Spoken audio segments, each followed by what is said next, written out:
আপনাদের সঙ্গে রয়েছি আমি বিশাখা এবং আমরা একদম প্রথমেই যে গুরুত্বপূর্ণ খবরের দিকে নজর রাখবো। এই মুহূর্তের অন্যতম গুরুত্বপূর্ণ খবর, করোনা আবহে, করোনা অতিমারির জেরে বাংলার সঙ্গে অর্থাৎ পশ্চিম বাংলার সঙ্গে উড়িষ্যা তাদের তরফ থেকে বর্ডার সিল করে দেওয়া হলো। অর্থাৎ উড়িষ্যা বাংলা বর্ডার উড়িষ্যা সরকারের তরফ থেকে সিল করে দেওয়া হয়েছে, বাঁশের ব্যারিকেড দিয়ে সিল করে দেওয়া হয়েছে, এমনই খবর পাওয়া যাচ্ছে। এই মুহূর্তের অন্যতম গুরুত্বপূর্ণ খবর, যেখানে বাংলায় আমরা দেখতে পাচ্ছি যে যেভাবে মানুষের সংখ্যা বাড়ছে, আক্রান্ত এবং মৃতের সংখ্যা যেভাবে বাড়ছে এবং সব মিলিয়ে যে হাহাকার দেখা যাচ্ছে, তারই মধ্যে উড়িষ্যা সরকারের তরফ থেকে গুরুত্বপূর্ণ সিদ্ধান্ত নেওয়া হয়েছে। বাংলার সঙ্গে উড়িষ্যার যে বর্ডার, সেই বর্ডার বন্ধ করে দেওয়া হয়েছে ব্যারিকেড দিয়ে। আমরা এই নিয়ে কথা বলবো, আমাদের সঙ্গে রয়েছেন আমাদের প্রতিনিধি সৈকত। সৈকত, কি জানা যাচ্ছে, ঠিক কি কারণে এই উদ্যোগ নেওয়া হলো, এই সিদ্ধান্ত নেওয়া হলো উড়িষ্যা সরকারের তরফ থেকে?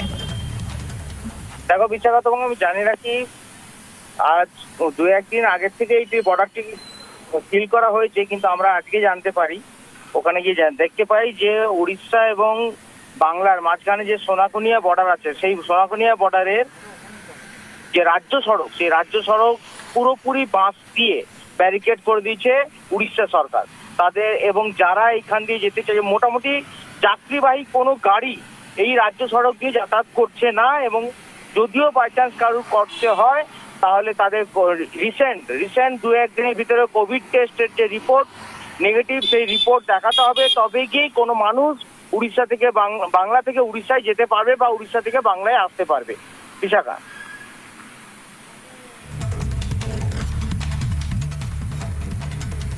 সেই জায়গায় কি কোনো রকম নাকা চেকিং পোস্ট রয়েছে ওই জায়গায়, অর্থাৎ বর্ডারের সংলগ্ন জায়গায় যেখানে? অনেক ধন্যবাদ সৈকত, আমরা কথা বলছিলাম, আমাদের সঙ্গে ছিলেন আমাদের প্রতিনিধি সৈকত সাঁতরা। আমরা যেটা জানতে পারলাম যে এই রাজ্য সড়কে কিন্তু ইতিমধ্যেই বন্ধ করে দেওয়া হয়েছে এই বর্ডার, এবং যেখানে বলা হয়েছে কোনো ভেহিকল এদিক থেকে ওদিকে অর্থাৎ বাংলা থেকে উড়িষ্যায় যেতে পারবে না। যদি যেতে হয় সেক্ষেত্রে RT-PCR বা অন্যান্য টেস্ট করে, তবেই তারা রিপোর্ট যদি নেগেটিভ থাকে সেক্ষেত্রেই তারা উড়িষ্যায় প্রবেশ করতে পারবেন বাংলা থেকে।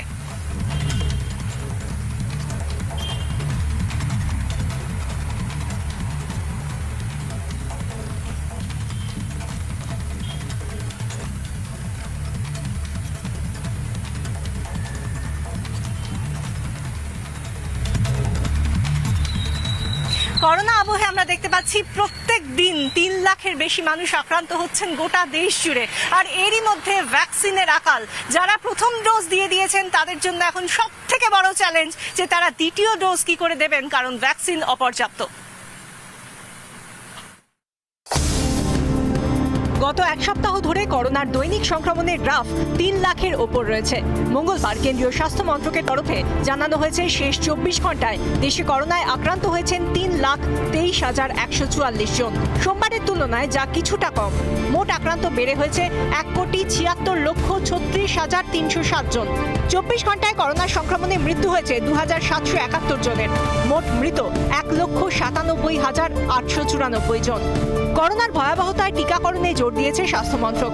1 মে থেকে 18 বছরের ঊর্ধ্বে যাদের বয়স, তাদের টিকাকরণে অনুমোদন দেওয়া হয়েছে।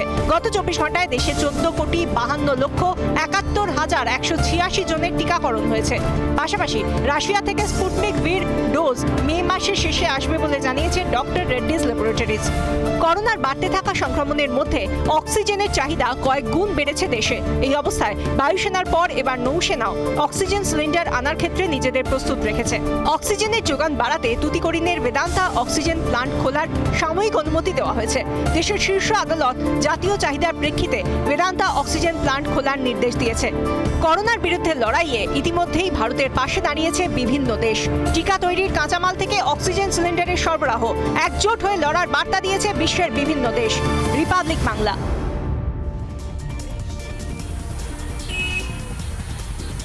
আর এর মধ্যেই যখন দেখা যাচ্ছে দেশ জুড়ে অক্সিজেনের চাহিদা তুঙ্গে, কিন্তু অক্সিজেন পাওয়া যাচ্ছে না, সেই সময় সুপ্রিম কোর্টের এক নজিরবিহীন সিদ্ধান্ত। বলা হয়েছে তামিলনাড়ুর যে বেদান্ত স্টারলাইট বিতর্কিত যে অক্সিজেন কারখানা, তা খোলার জন্য ইতিমধ্যেই সিদ্ধান্ত নেওয়া হয়েছে সুপ্রিম কোর্টের তরফ থেকে। তবে একটি কমিটি গড়ার জন্য তামিলনাড়ু সরকারকে বলা হয়েছে, যাতে এই বিতর্কিত কারখানার দিকে নজর রাখতে পারে সেই কমিটি, সেই জন্য নির্দেশ দিয়েছে সুপ্রিম কোর্ট।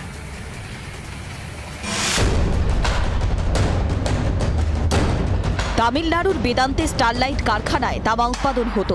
কারখানা থেকে দূষণ ছড়ানোর অভিযোগ ঘিরে আন্দোলন শুরু হয় 2018 সালে। আন্দোলনে গুলি চলে, মৃত্যু হয় 13 জনের। এরপরেই দূষণের অভিযোগ ওঠা বেদান্তে স্টারলাইট কারখানা বন্ধের নির্দেশও দিয়েছে তামিলনাড়ু সরকার। এই নির্দেশের বিরুদ্ধে মাদ্রাজ হাইকোর্ট ও সুপ্রিম কোর্টে গিয়েছিল বেদান্ত, কিন্তু কারখানা খোলার অনুমতি এতদিন পায়নি বেদান্ত। করোনা অতিমারির পরিস্থিতিতে আকাশ ছোঁয়া অক্সিজেনের চাহিদার পরিপ্রেক্ষিতে এবার বিতর্কিত এই কারখানা খোলার অনুমতি দিল সুপ্রিম কোর্ট। তবে শুধুমাত্র অক্সিজেন উৎপাদনের জন্যই কারখানাটি খোলার অনুমতি দেওয়া হয়েছে। সেই সঙ্গে কারখানার কাজকর্মে নজর রাখার জন্য তামিলনাড়ু সরকারকে একটি কমিটি গঠনেরও নির্দেশ দিয়েছে দেশের সর্বোচ্চ আদালত। কোভিড পরিস্থিতিতে অক্সিজেনের ঘাটতি মেটাতে তামিলনাড়ু সরকারের তরফেই এই কারখানা খোলার উদ্যোগ নেওয়া হয়েছে। সেই সংক্রান্ত শুনানিতেই কারখানা খোলার অনুমতি দিয়েছে সুপ্রিম কোর্ট। রিপাবলিক বাংলা।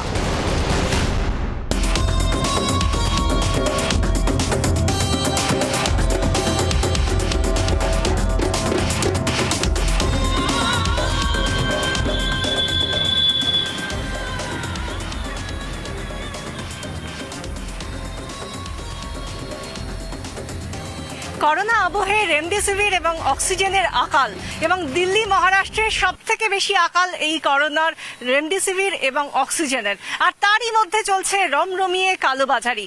এরই মধ্যে মহারাষ্ট্রে করোনা আক্রান্তদের, করোনা রোগীদের সাহায্য করলো বিজেপি। তারা অক্সিজেন কনসেন্ট্রেটর দিয়েই সাহায্য করলো রোগীদের।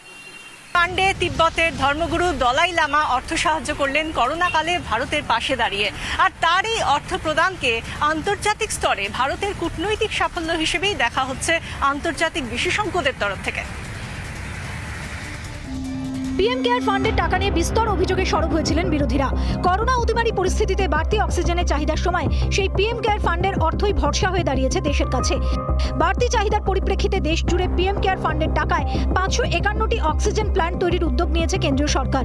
ফলে বিরোধীদের অভিযোগের অস্ত্র ভোঁতা হয়ে গিয়েছে বলেই মত রাজনৈতিক মহলের। আর মঙ্গলবার আন্তর্জাতিক স্তর থেকে ভারতের জন্য সুখবর এলো। করোনা অতিমারি পরিস্থিতিতে লড়াইয়ে ভারতের প্রতি সংহতি জানিয়ে পিএম কেয়ার ফান্ডে অর্থ সাহায্যের কথা ঘোষণা করলেন তিব্বতের ধর্মগুরু দলাই লামা। এদিন একটি বিবৃতি জারি করে অতিমারিকালে ভারতের পাশে দাঁড়িয়ে ভারতকে অর্থ সাহায্যের জন্য তিনি দলাই লামা ট্রাস্টকে নির্দেশ দিয়েছেন বলে বিবৃতিতে জানিয়েছেন দলাই লামা। আন্তর্জাতিক কূটনীতির ক্ষেত্রে যা যথেষ্ট গুরুত্বপূর্ণ হিসেবে দেখছে আন্তর্জাতিক রাজনৈতিক মহল। রিপাবলিক বাংলা। বিধানসভা নির্বাচনের গণনার পর কোন রকম বিজয় মিছিল হবে না এবং রাজনৈতিক দলগুলোকে তাদের শংসাপত্র নিয়ে যাওয়ার জন্য রিটার্নিং অফিসারের কাছে দুজনের বেশি যাওয়া সম্ভব হবে না, এমনই নির্দেশ জারি করা হয়েছে নির্বাচন কমিশনের তরফ থেকে। রাজনৈতিক দলগুলোর তরফ থেকে সাধুবাদ জানানো হয়েছে নির্বাচন কমিশনের এই পদক্ষেপকে।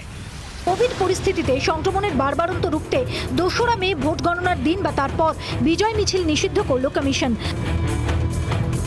জনসমাগম এড়াতেই করোনা পরিস্থিতিতে এমন সিদ্ধান্ত কমিশনের পক্ষ থেকে প্রতিটি রাজ্য ও কেন্দ্রশাসিত অঞ্চলের মুখ্য নির্বাচনী আধিকারিকদের চিঠি দিয়ে এই নির্দেশিকার কথা জানানো হয়েছে। সেই সঙ্গে স্বাস্থ্যবিধি মেনে চলতে ভোট গণনার পর রিটার্নিং অফিসারের কাছে শংসাপত্র নিতে জয়ী প্রার্থী বা তার প্রতিনিধির সঙ্গে দুজনের বেশি থাকতে পারবেন না বলেও কমিশনের পক্ষ থেকে জানানো হয়েছে। কোভিড পরিস্থিতিতে কমিশনের এই সিদ্ধান্তকে স্বাগত জানিয়েছে এই রাজ্যের রাজনৈতিক দলগুলি। এনকারেজ করি, কারণ হচ্ছে যে জীবন আগে তারপর আনন্দ পরে।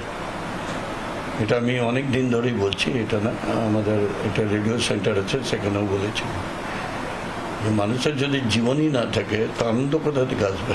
ফলাফল ঘোষণার পর কোনো বিজয় মিছিল না করার নির্বাচন কমিশনের নির্দেশকে আমরা দলের পক্ষ থেকে স্বাগত জানাচ্ছি।